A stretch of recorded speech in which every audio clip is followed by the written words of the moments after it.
but she will continue to persevere in the way that only she can, and just keep moving along, chugging along step by step, trying to fix and repair the relationship and keep it moving in the right direction. And this brings me, do I have time? I've got 5 minutes here? Okay. This brings me to my final point about ASEAN. It's the overall future direction of the United States towards Southeast Asian region. About 3 months ago, I was part of a small closed-door workshop which had maybe 25 policymakers and ASEAN experts. It was here in Bangkok. It was hosted by the Asia Foundation, and their goal was to provide some policy recommendations that for the incoming US president.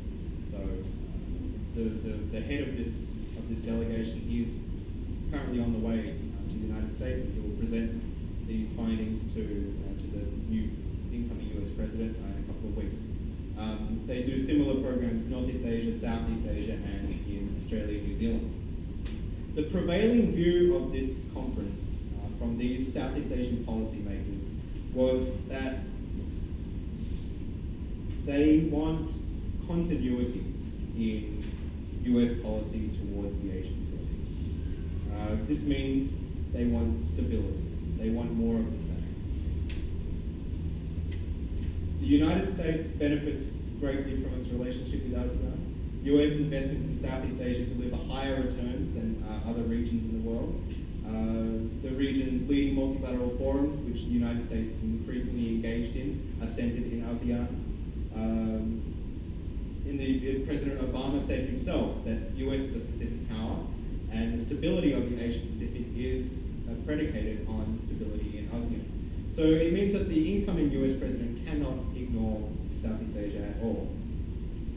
Second is that US engagement is very much welcome in Southeast Asia. China can provide a lot of funding for infrastructure projects, but America has sort of unmatched technical capabilities to produce. They can assist with capacity building, hardware and training provision for defense, humanitarian and disaster response, improving human capital through education opportunities like YSEALI, Fulbright scholarships, so on and so forth. There's another little anecdote. Last year when the US primaries were on, I had the opportunity to talk to the head of the China Institute of International Studies. It's a sort of the number one security think tank in China. It's in Beijing. And I talked to one of the chair people of this, a guy named Yang Yi, very serious guy, kind of like typical Chinese guy, very like stern sort of guy. And I said to him, who do you want to win the election? And he sort of sat back and thought about it, and he said, I want Donald Trump to win. That's a little bit strange. You want Donald Trump? Have you heard what he says about China and America? I said, why do you want Donald Trump to win? And he said, straight face, he said, I want Donald Trump to win so I can retire. If Donald Trump wins, then China wins. And so he was kind of joking around a little bit, but you can see, like, even in Chinese policymakers in the top, they think that a Donald Trump presidency would be great for China because it's going to be terrible for the United States.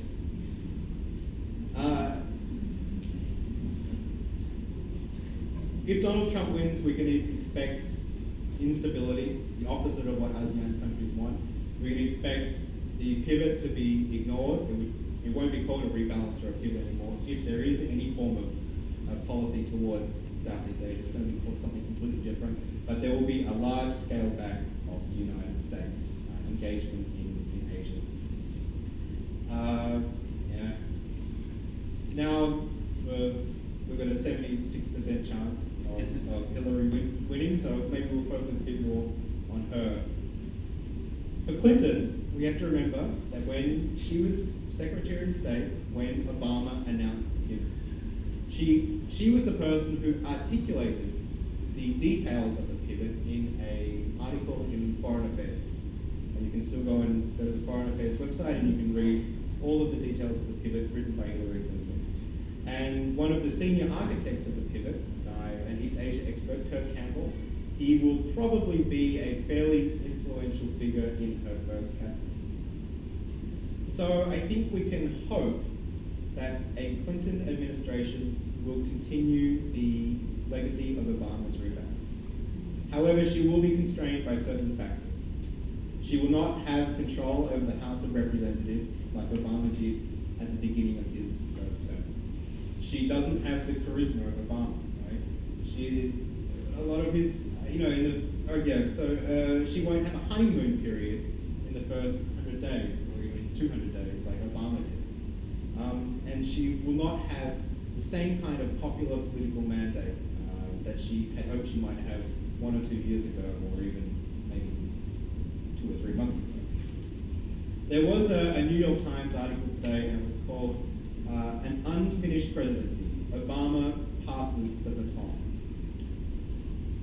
With the potential for a dramatic shift in a Trump presidency, or maybe a potentially ineffectual Clinton presidency if she's really constrained by domestic factors, I think in an Asian and an ASEAN context, continuing the legacy of Obama, even if it's a little bit patchy, is probably the best we can hope for. All right, thank you.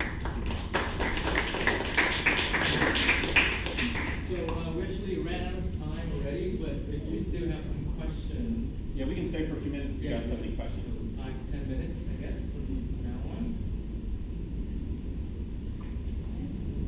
Can I ask a question? You may. Can I ask you? You say Hillary Clinton is supremely qualified. By the way, I don't know if this was particularly clear, but I agree with you 110%. What do you say to the criticism that Trump always rails at? He says this thing, he said in the debates, she's got experience, but it's bad experience, right? She's got bad judgment. She's got 30 years in political life, and she hasn't done anything.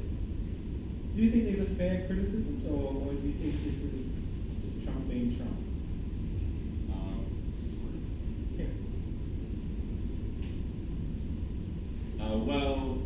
Obviously she's not perfect.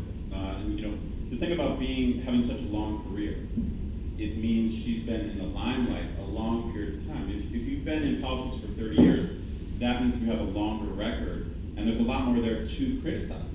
It's like when you haven't done anything, then there's nothing to criticize. So part of it is that she's just been scrutinized and looked at so closely for so long that it's easy to find flaws.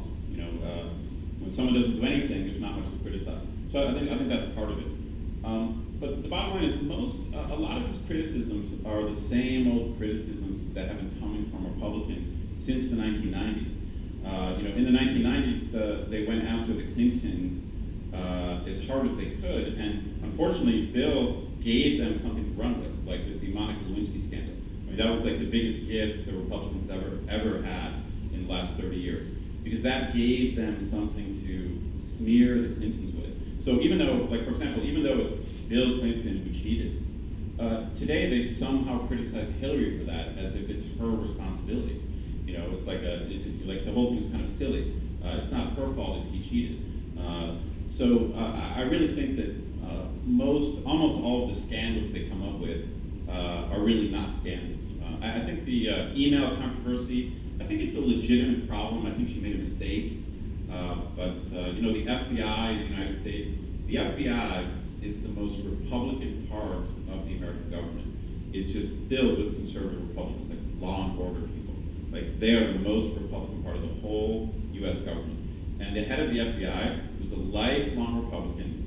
This guy James Comey. He said, after looking at all the emails, he said, "There's no case here. There's no criminal case to make. She showed bad judgment, but what she did was not against the law." And he said it was not even a close call. So he looked at all the evidence, and he's a Republican, okay? And he just said there's nothing here. So most of the scandals, I think, are not really scandals, in my opinion. I think I would absolutely hate it if somebody looked through my 10,000 emails, because I'm sure they will find something.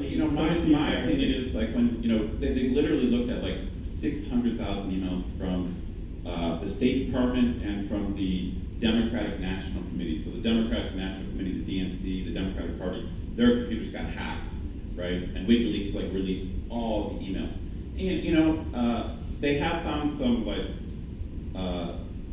questionable discussions among people in the DNC, discussing maybe some kind of tough strategies. But the bottom line is, like in all of those emails, they never found anything that was really bad. I mean, like if you look through all my emails, it'd be like a lot worse. Right. You know, these are private emails. So these are emails that no one ever thought would get out. So this is Hillary being herself. Like this is Hillary's emails to Huma Abedin. And Huma Abedin is like her best friend and advisor. This is their emails going back and forth for 20 years. Okay? And there's almost nothing in there that's negative. You know, if Hillary was supposed to be this monster, then she would have been, in those emails would have shown that she was a monster. Yeah. But it doesn't show that. Like there's almost nothing in there. I mean, it's amazing. You know, so I think the email thing actually shows that she's basically hardworking and intelligent and well-meaning. That's what I think the emails show, honestly. I absolutely agree with you. Any other questions? Yes. I have a question. If Trump really won, like who can balance him? Like who can stop his decisions? Okay, very good question. Like I said, Trump's got a chance to win. I will not be shocked if he wins. I won't be surprised. I'll be seriously depressed. I don't know if I'll be able to leave my house for a week, so I might have to cancel some classes. So there might be something good in it for you guys. You guys might have some benefit from it. I might go into like a cocoon or something. But you know, the one thing, you know, this week I've been preparing myself for like a Trump victory because I know it's going to be so hard for me to deal with that I've just been kind of emotionally getting ready in case he wins. You know what I mean? And I've been trying to think of I don't think there's going to be any benefits of him winning. But if he wins, it's something that like we're all going to have to deal with. And I think one thing that I think hopefully it will show is that the American president is a very important public figure and symbolic figure. And the president is important, and the president does have influence. But very famously, our government is very well balanced. You know, we have 3 branches of government, and the Constitution says they're all supposed to have equal power. So the Congress, the presidency, and the Supreme Court are all supposed to have equal power. So the American system is not supposed to be about one person. It's supposed to be about the system. So we should be able to survive a very bad president. We should be able to. But the Republicans will win the House. They will hold the House. There's a 50-50 for the Senate. Yeah, they might hold the Senate, right? And there's a Supreme Court nomination. Trump would be able to do damage. There's no doubt about it. It's just a question of how much damage and would it be literally disastrous to the country? Are we gonna fall into a Great Depression? Are we gonna have nuclear war? I mean, I don't know if it's gonna be that disastrous, but the American system is pretty strong, and the Supreme Court would be, I think, a pretty serious check on the president. Historically, when presidents have gone too far, it's always the courts that stops them. What role do you think Mike Pence would play? Would he be maybe the most powerful vice president in a long time? Well, so Trump's vice president is a guy named Mike Pence, who's from Indiana, and he's pretty much a standard conservative guy. Someone I would disagree with on policy, but a fairly normal, stable person. So I'd be much happier with a Pence presidency than Trump. Way happier. Because look at Trump's thing is he's just unpredictable. I'd much rather have a standard conservative than Trump. And I think that one thing that everyone has said about Trump is that he won't take anybody's advice. So I think most likely Pence is going to start out as the least powerful vice president, because that's Trump's personality. Now, if things go bad, if things go south, and there will be a lot of other people around Trump who will try to control him. And, basically, one of the big news stories this week is that his staff took his phone away because he was staying up at night and posting stuff on Twitter that was embarrassing. He's just because he gets angry. So 3 a.m. he's insulting people on Twitter, for real. 3 a.m. You can see the timestamp. So he wants to be president and he can't sleep because these people are pissing him off, his critics. So he's like insulting them on Twitter, so his staff took his phone away. So he can't use Twitter anymore. So he will have people around him who will try to control him, and maybe he could be moderated. Maybe. Do you think, sorry, let's follow up. Do you think he's interested enough in being president for 4 to 8 years? I don't know, I mean, he kept fighting this long. Like, everyone, there was this kind of theory, that he didn't really want to be president. Because he was doing a lot of really stupid stuff that hurt his own chances. Like, just like being so rude, there's no need to do it. Like, you're just losing votes every time you act like a jerk. But he doesn't care, he just keeps acting like a jerk. So like one theory was that he actually did not want to be president. That he's just having fun, he's like a billionaire, goofing around, he's having fun. He wants to shake up the system, he's got a big ego, he wants to show he's important, but he doesn't really want to be president. That was a theory. But I mean, he's fought all this way and he's fighting hard, so I think he wants to be president. Does he run in 2020? I think it's a good question. I don't know what he'll do. If he loses, if it's very close, we'll probably see him run again in 2020.